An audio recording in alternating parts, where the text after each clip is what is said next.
Who the fuck taught us to be ashamed of our bodies? Seriously, at some point somebody decided what a beautiful body was supposed to look like.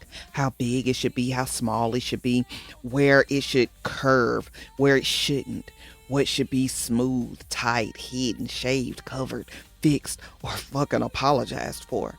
At some point, we started looking at ourselves through everyone else's eyes. Our parents, partners, peers, society, social media, sometimes even complete fucking strangers. But our bodies change. They age, stretch, scar, heal, carry babies, survive illnesses. They lose parts, they gain parts. They tell stories of lives actually lived. So today, I want to ask a different question. What happens when we stop asking the world permission to feel beautiful in the body we're living in? Let's get into it.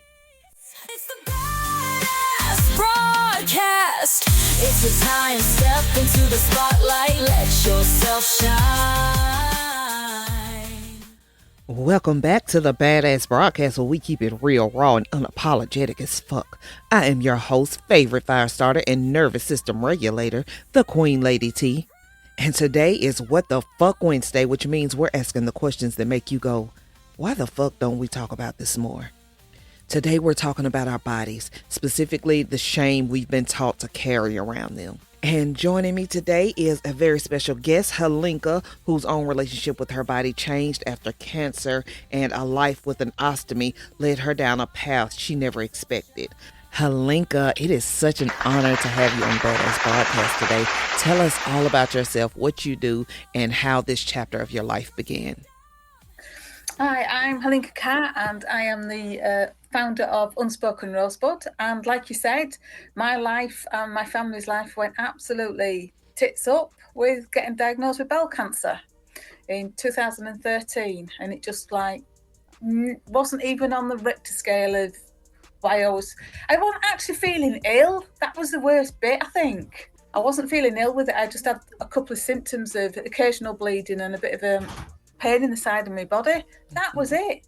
There was nothing else to indicate there was anything wrong, nothing to indicate there was a problem that I needed to address, because I felt fine. And like you're saying, it's just that. And then when I had the first surgery, they told me I had to have we call them stomas over in the UK, but ostomies in other countries they call them as well. So when I had the first one, it was like, well, okay, I only have to have this temporary. It doesn't really matter. I couldn't put up with it, to be honest. I absolutely bloody hated it. And I was fortunate that I had a nurse that used to come in every other day for me and check that I was healing properly and that the stitches were well. And I just couldn't even look at the thing. I thought it was the most grotesque thing possible in the world. But I only had that 12 weeks. I had it reversed, and then I had 3 years of pure hell, because due to the radiotherapy that I'd gone through, it damaged my bowel. So then I had no control. As you can imagine, how humiliating and degrading and imprisoned I was because of that. And because obviously, if you've no control, then when it decided to go whoopsies, that was it. That bathroom was mine for the next 6-7 hours, which was every day for a long time. And me and Sudder Creme became bloody good friends, I have to say. I was so sore from it all. So then I went back and just said, you're going to have to give me another one. Give me another ostomy. I can't live like this. It's killing me off. So the second one came, and then in part of my recovery project, I started looking at lingerie, because I'm a lady who likes matching underwear and bras. Not everybody's up for that, but there's 47% of us that are, and I'm one of them. And I was like, I'd seen, and there was just all the medical models, and I'm thinking, I won't bloody wear that. There's no way was I bloody wearing that. It has a purpose, and I respect that. But by God, it's but ugly. It's just like, not a chance. So then that inspired me then to think, I can make better. I can make pretty, I can make elegant, I can make sexy, and it just give women just that boost again. They're not matching as in the underwear that I wear, but at least it's got colour, it's got texture, and it's just boosting your mood up so much. So I'm never in a month of Sundays. If you said to me, when I was diagnosed, this is what you're going to be doing, I would have said, hell no. I thought within 6 months of being diagnosed, surgery, recovery, I'd be back at work full time. And that just didn't happen. And then from there, I went into mentoring people to live the best life they can with this bag stuck to the tummy, and it just pooing as you're doing anything and everything. So that's me. Wow, thank you for sharing that story. Yeah, just a little bit that you had shared with me on my post. I was just like, wow, that is powerful. Like, talk about like pain into purpose. That is such a beautiful story. I love that. So initially, like, did you have fears around like how you would look or how other people would see you, or like intimacy, or whether Well, you'd still feel like you? well, to be honest, like you're saying, because it's an output and it's poo, who talks about it? No bugger. Right. Unless you have occasionally, you know what I mean? Unless you've been out with a few friends and you've all had a jippy tummy afterwards, and you might just say, well, I think that piece of fish might have been wrong because, whoa, I got jips. That's the only time it's ever discussed, isn't it? And I think we need to take that stigma away from it. Yes, okay, we should have control of his bowel. But when it's been battered, either by surgeries, by treatments, by, diseases, we've got to give people the grace and the space and respect them enough because let's be fair, a lot of it steps back, like something you'd said on one of your earlier podcasts about how earlier things have been said to you. So when you've been potty training and such ever else, or if you've had accidents as children, you would have been ridiculed for it. And that still comes across now as adults. But even though we can rationalise it and say, yeah, but my bowel's been battered by radiotherapy. It's had surgeries. All right, I'm fortunate it's only had 3 surgeries. You listen to some people and they've had 30. And I'm thinking, Oh, wow. bloody hell. No, that's not for me. I would have just hands up and said, just stick that thing on and rip the bowel out. But some people have persevered. And we just don't talk about it because it is a dirty topic. It's not a sexy illness. And relationship with my body, I know this is going to sound really woo-woo, and well, that is as it is. At first, I used to think about it as my body separate from me, my soul, my emotions, my mental, my mental thoughts and well-beings and such. But it isn't. My body's been battered, and I need to respect it, that it's still here and it's still functioning. All right, it's functioning slightly different because it comes out in a bag. But it's other than that, it's still functioning. It still eats, it still walks, it still gets up every day. And it was learning to respect and then joining it again, joining the emotion and the psychological part of it together again, because we just got separated. But like you were first saying about when I was diagnosed, I went straight into fight mode. That was it, bang. There was no woe is me or any of that kind of thing. It was all about how can I protect my family? How can I get as much information and support for them? Because I knew I'd be well looked after by the medical team. And it wasn't until about six, maybe 7 weeks after the surgeries, my first surgery, when I was just sat at home recovering and everybody else were back at work and they were doing their thing, as they should be. Then it hit me. It was just like, crap, what have I gone through? That was, that was a very dark morning, I have to say. I was lucky. I had an order coming, which I didn't know when it was coming. I had an order coming, and the guy just noticed I wasn't right, and he spent that hour with me, just made me a drink, just sat down with me and just said, you're not in a great place at the minute. And I went, no, I'm not. But I couldn't understand why. But then it hit me where I'd just gone through so much. You know what I mean? Like I say, physically, emotionally, psychologically, and just having that C word. I mean, it just knocks the stuffing out of you quite a lot. But yes, but the relationship I've got with my body, I respect it. I think, yeah, okay. Then you've got, my daughter calls them life scars, because she'll go, bloody hell. And I am fortunate because what I was able to do was I was able to shrink the tumour down by 45%. With crystal healing and Reiki and just self-belief and waking up my immune system and saying to it, hang on a minute, mate, we've got an invader. Get in there. Let's start shrinking it and doing whatever and destroying it. And we did. So I've got quite a small scar. My surgeon said I expected it to be 3 times longer. So I have got a small scar. So I'm quite glad for that, actually. And I just respect what my body has gone through. The intimacy side, because of the radiotherapy, that bit of my body doesn't work. So it's not that I disrespect how it looks or such. It just doesn't feel.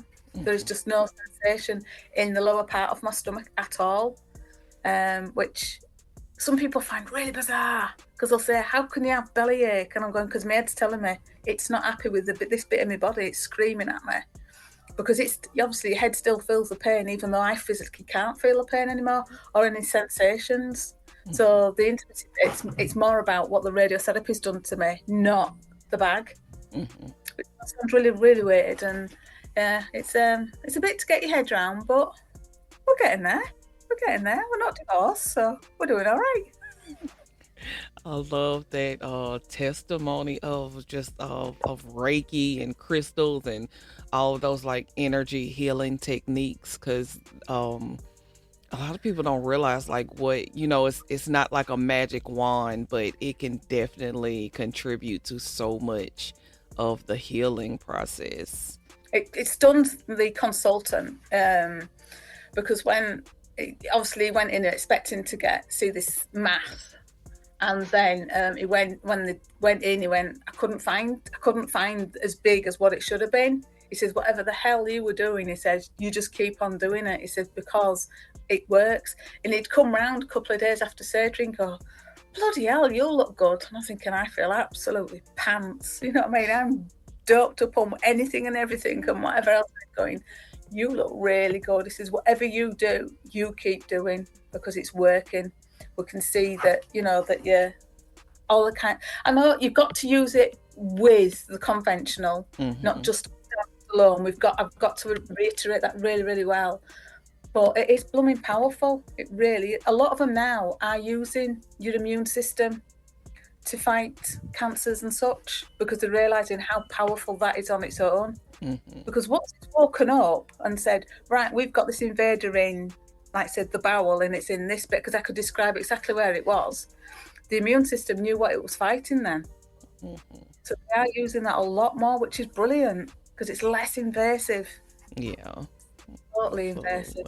And it's funny you mentioned how, like, it's something that one of those topics that we don't really talk about, because I did a interview the other day, and a quote that she said that just tickled me so much. She said, sex is like taking a shit. Everybody does it. Nobody wants to talk about it. Well, she's lucky she can do it. She can't. I don't know. There's some people that are a bit more open about it, but right. I mean, but in the realms of things, it's not brilliant, but I'm still here. I'm still functioning in every other way. So, yeah. Like I said, we're not divorced. And it's such, like, I think one of the most powerful points you made is like respecting your body, because our bodies go through so much in a lifetime, some more than others, but this is still the body that's carrying us through life, and nothing really comes out of like hating it or especially like abusing it even more. Love it and appreciate it for the parts that it does get you through. Yeah, I remember there was a time like I fell down the stairs and got a pretty bad spinal injury, and like I would hurt so bad. And I remember waking up every day and I was just like, oh, I cannot deal. Like, I hated it, because it just, short activities would just weigh me down so much. And every day was just like this battle. And then I was out somewhere and I was in line, and this guy was coming through the door in a wheelchair. He had recently got his legs amputated. And he was just like so upset, because he wasn't used to people having to hold the door for him or do things for him. And I'm just like, here I am complaining about pain and my legs still work. Yeah. I'm literally like hating my life because of the way I'm feeling every day. But like, it's still working and there's still things I can do to get around the pain. And then this guy is like trying to adjust to having no legs at all. And I think that was like a eye opener with just complaining for one. Yeah. Like from that day forward, I was just like, I gotta stop the complaining and start being more grateful. But it gave me a new outlook on just respecting our bodies and the parts that do work. I think the word grateful is overly used. I think some people, they're saying you should do gratitudes and gratefulnesses and such like that. And I'm thinking people are a bit thing of hearing this, and I think like saying respecting, I think that's got more power and more oomph and emphasis to it than gratitude. So I come from the respect aspect of it now, not the gratitude, because like you say, your body does go through a hell of a lot. Even just going through everyday normal life without, without falling or without being diagnosed with any interesting issues, it still goes through a lot every day for us, and we must remember that. It does. Well, I can talk about the stigma, why I am reducing people's thoughts and fears and things about this particular surgeries and such. And what I found was you either get the happy clappy club or you get the doom and gloom club about living with this bag stuck on your tummy. And I don't want people to be to those extremes. I want people to have a straight, honest approach to what life is like with this thing stuck to your stomach. And that's where I'm coming from. If I have a bad day, like unfortunately it can leak, and there's times when it's done it during the night and at 3 a.m. you're thinking, oh, for everything under the sun's sake, but you clean it all up and you get showered and whatever else, and then in the morning I'll go out on the washing line and go, and guess what I was doing at 3 o'clock this morning, and making it real and saying, yeah, I look like I've got it all licked and sorted and I'm on top of the world, but there's still little blips of it. And it's like we've got to give people the confidence to either acknowledge they've got one, because a lot of people, there's quite a few people out there who don't acknowledge they've got this stoma or an ostomy. They don't acknowledge at all that there's anything. They put the, I know they say to, fake it till you make it, but there's some things you can't fake. There's some things you can't just say, oh, there's nothing wrong with me, or there's nothing different about me. But there is something different. But the point being is we should be talking about it. We should be not shouting from the rooftops. No, I'm not saying that, because I think that's not for everybody. But we need to have an honest approach. It's not like, well, it saved my life. Yes, it has saved your life, but it's given you little niggles along the way. Like you said, the leaks. I tell you something, it can be a right brass band orchestra when it wants to have a singing a song. It can, in a quiet room, it can make a right bloody racket.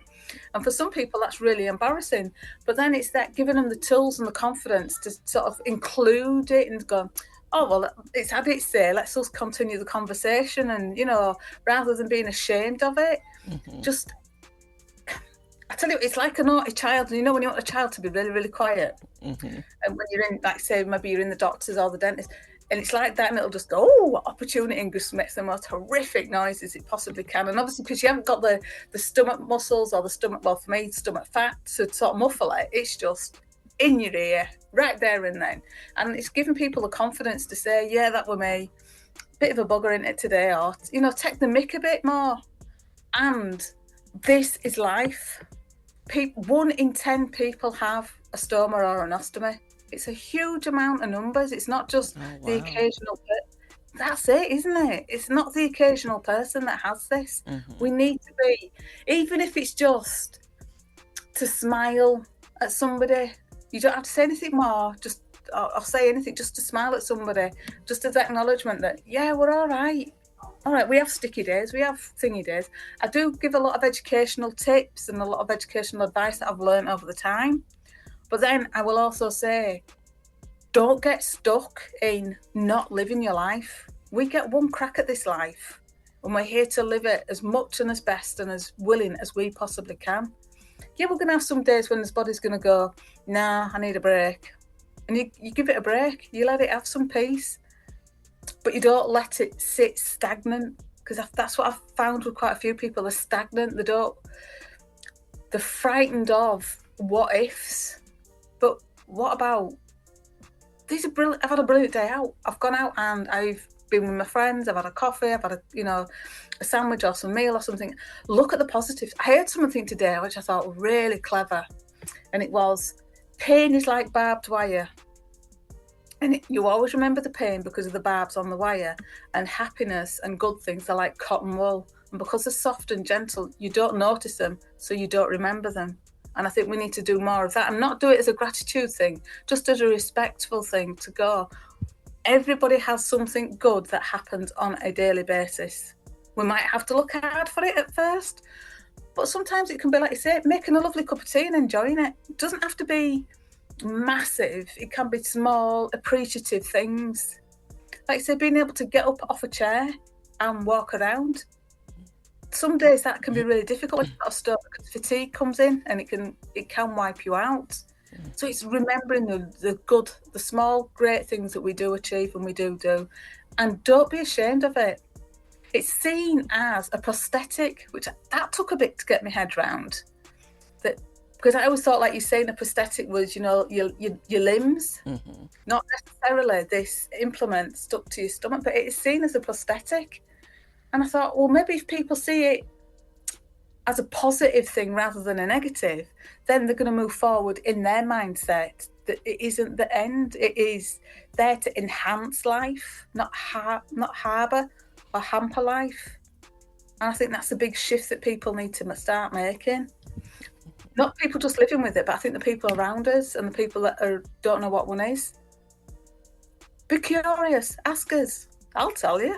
Yeah, that's beautiful. And it actually makes me think, like, even with, other prosthetics, such as, prosthetic limbs or just other abnormal things that people view as different, or, some might even think are not as beautiful because they're different. Like, I think that message, like, really carries over. Like I was thinking when you was talking, my sister just had knee surgery and her doctor told her, just take it one day at a time, like live your life. And she's just like, well, how am I supposed to do that? And I'm like, he's not saying like you got to go like run, jump and flip to live your life.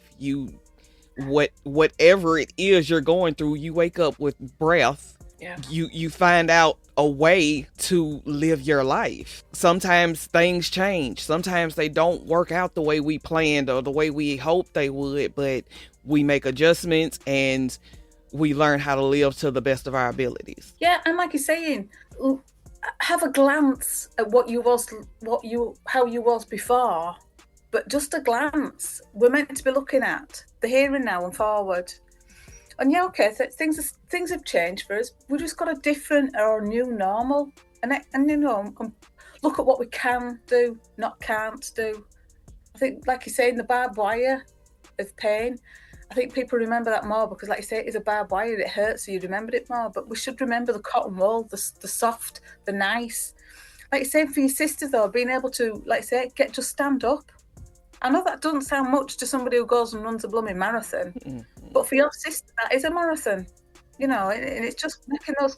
Don't compare yourself to anybody else. That's the big thing I keep saying to people. You will heal at your speed and your time. Just don't sit still and wallow. And I know we all have days when we do have I don't have days. I'll have maybe 10 minutes or so. I might just feel a bit like, particularly if I've had a whoopsies and it's leaked everywhere, and it's just as well people can't hear me at 3:00 in the morning as I'm stood in the shower, because it would be very blue, at least to say. But you just think, but I can still get up, I can go still see my family, I can still go out and walk, I can still go out and enjoy different parts of life. And like you're saying, if you're going for your sister going for a walk and she just smiles at somebody, you don't know how that smile is going to impact on that person for that day. That might be the only smile they get that day or that week. And it's a huge, I know you don't feel it, but it's that ripple effect, isn't it? And I think that's what people have got to look beyond themselves as well as not being stuck.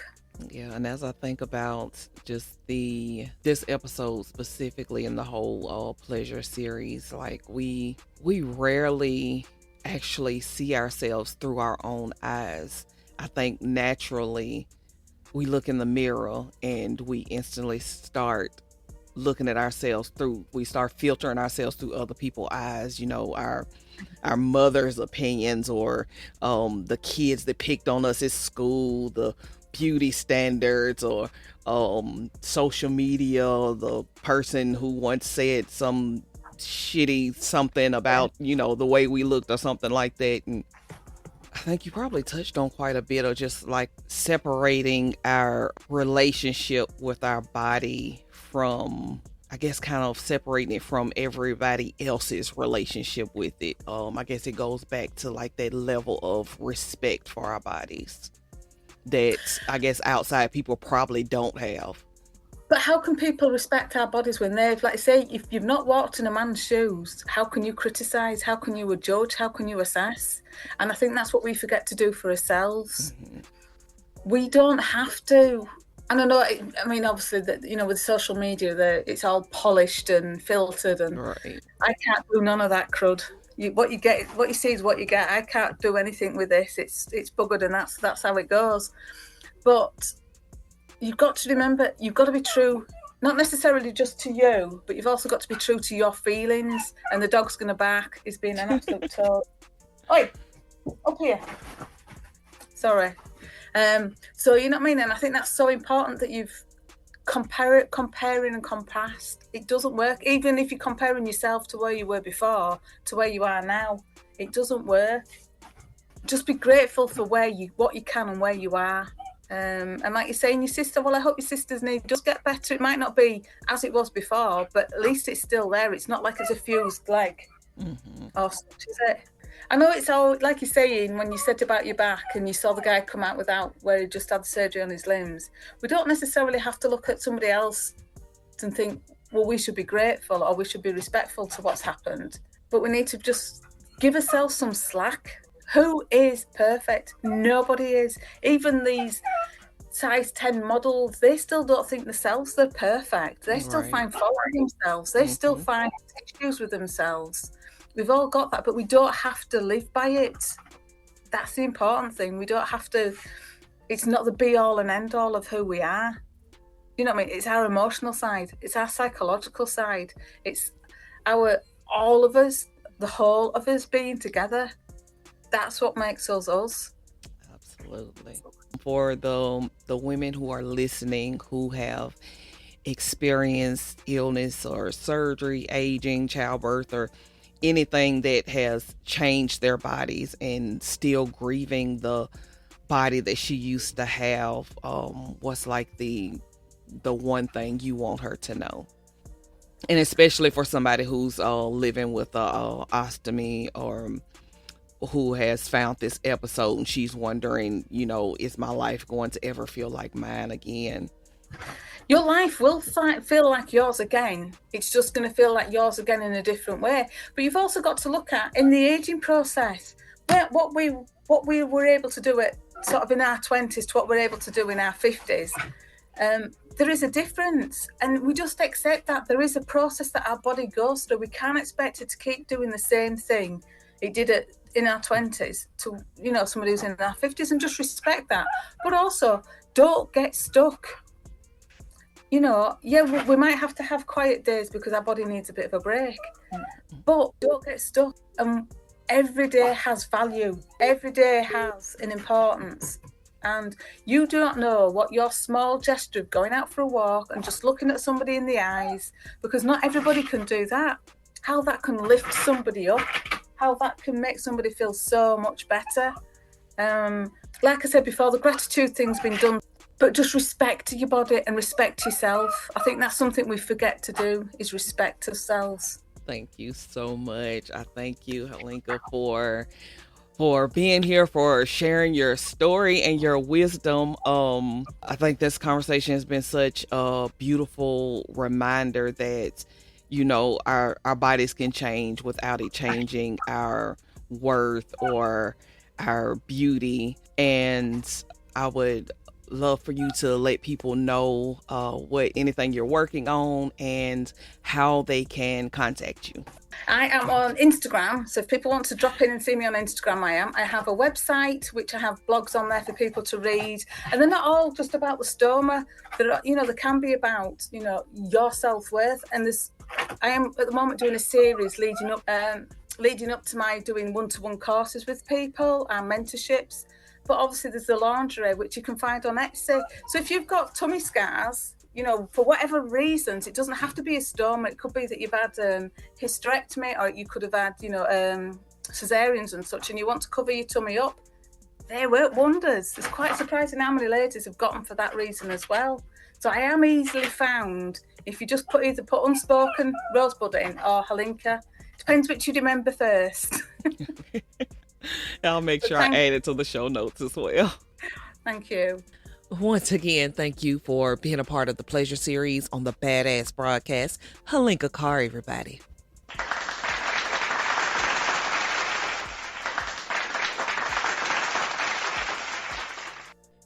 And now you already know what time it is. It's time. It's time. It's time. It's time for the Weirdo Chronicles.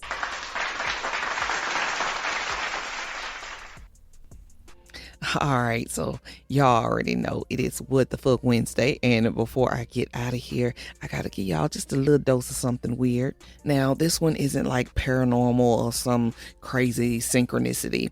It's one of those little moments where life makes you go, huh, I see what you did there. So recently I got invited to this live panel, and going into it, I was so nervous as hell because I didn't really know what to expect.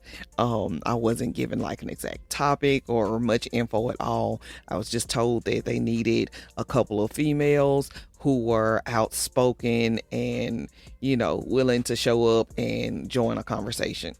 Now, generally joining a panel of men in an outspoken conversation sounds like some shit that can get very offensive real fast. So I'm just like, I don't know about this. I knew this conversation could get wild. Everybody had different opinions, and I thought, I'm probably gonna be the oddball in the room because, of course I was. But for once, I wasn't in a room where being different made me feel like I wanted to shrink or, sit in silence. My perspective was wanted. I could say what I thought. Somebody else could completely disagree, and then we could laugh about it, and nobody had to make anybody wrong. And I left there thinking how much of our lives we spend trying to hide the very things that might be celebrated in the right room. Which is kind of wild considering today's conversation, because we do that with our bodies too. We had the scars, we had the stomach and the stretch marks and the bag and whatever we've decided makes us different, because somewhere along the way we learned that different meant undesirable. But maybe different was never the problem. Maybe we've just been standing in rooms that taught us to be ashamed of it. And I don't know, maybe that's the message for this month's Weirdo Chronicles. Stop asking, how do I make this part of me acceptable? And start asking, where are the spaces where I don't have to? Because, baby, there are rooms that will accept you just as you are. There are men and women who will love every inch, every scar, every stretch mark. Apparently, sometimes the thing you've spent your life thinking makes you the oddball is the exact fucking thing that somebody else invited you into the room to bring. Weird how life works, huh? I think one of the biggest takeaways from today's conversation is that our bodies are going to change. They're going to age. They're going to stretch, scar, heal, survive illness, carry babies, experience surgery, gain weight, lose weight, and sometimes change in ways we never expected or asked for. We were taught that certain changes make a body less beautiful, less desirable, less feminine, and somehow less worthy of being celebrated. And I think it's worth asking, who the fuck decided that? And maybe more importantly, why are we still letting them decide? There comes a point when we have to stop looking at ourselves through everybody else's eyes. Not our parents, our partners, not the people who judged us, not some beauty standard that changes every damn decade, but our own eyes. Your body is not something you have to tolerate until it looks the way you think it's supposed to look. This is the body carrying you through this life. And whatever season she's in, whatever she survived, whatever has changed, you still get to experience pleasure. You still get to feel sensual. You still get to feel beautiful and belong fully to yourself. Maybe loving our bodies isn't about finally deciding they're perfect. Maybe it's about realizing they never needed to be perfect to be worthy of our love in the first place. And to everyone listening, thank you for spending this time with us. If today's conversation resonated with you, don't forget to follow the show and share it with somebody who might need to hear it. Until next time, keep coming home to yourself. And remember, my love, you are an unstoppable badass, worthy of everything your heart desires. Let's get it. I'm Helinka Carr, and I've had the pleasure of being on the Badass broadcast. Absolutely loved it. Hey, Love Bug, if today's episode gave you something to think about, make sure you're following the Badass Broadcast with Lady T and share it with somebody who could use a little dose of badassery in their life. And if you're ready to go deeper in your own healing journey, you can book a free Badass Breakthrough session with me, and let's talk about where you are, where you want to be, and how I may be able to support you in getting there. Calling all wild women, deep fillers, light workers, and spiritual badasses, come join me inside the sisterhood of Sacred Wildfire Queen Circle. Want to help keep the conversation going and pour a little love back into the show? Support the Badass Broadcast through buymeacoffee.com/the Queen Lady T. You'll find all this and more in the show notes, or head over to sacredwildfire.com to connect with me and explore everything I have to offer. Thank you so much for rocking with me. I'll catch you on the next episode of the Badass Broadcast. Feel the flame breaking the rules.